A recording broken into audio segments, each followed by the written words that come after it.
die Sepcast, die tuiste van die Nommer 1 netwerk vir jou lewe. Dis waar ons stadiger dink, dieper kyk en ontdek hoe Jesus nie net toegewerk het nie, maar nou werk.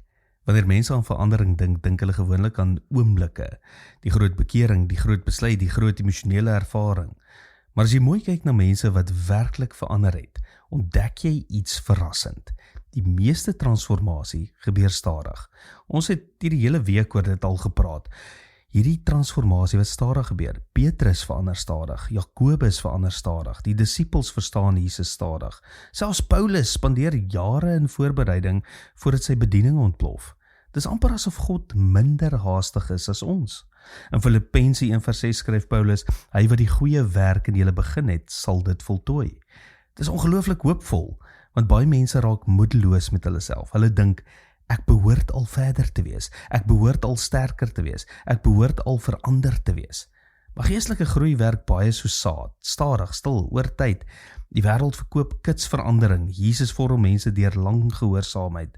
En dalk is dit presies waarom baie mense opgee. Hulle verwag onmiddellike resultate. Hulle dink as hulle nog sukkel, beteken dit hulle het misluk. Maar worsteling beteken nie noodwendig jy verloor nie. Soms beteken dit eenvoudig jy is nog in opleiding.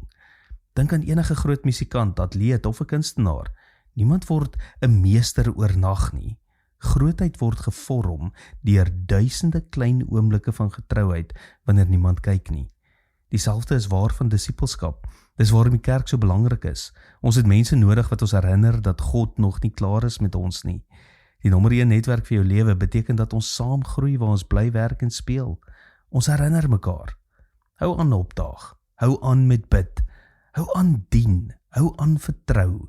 Hou aan oefen. Want jy wen nie net wanneer jy eendag die eindstreep bereik nie.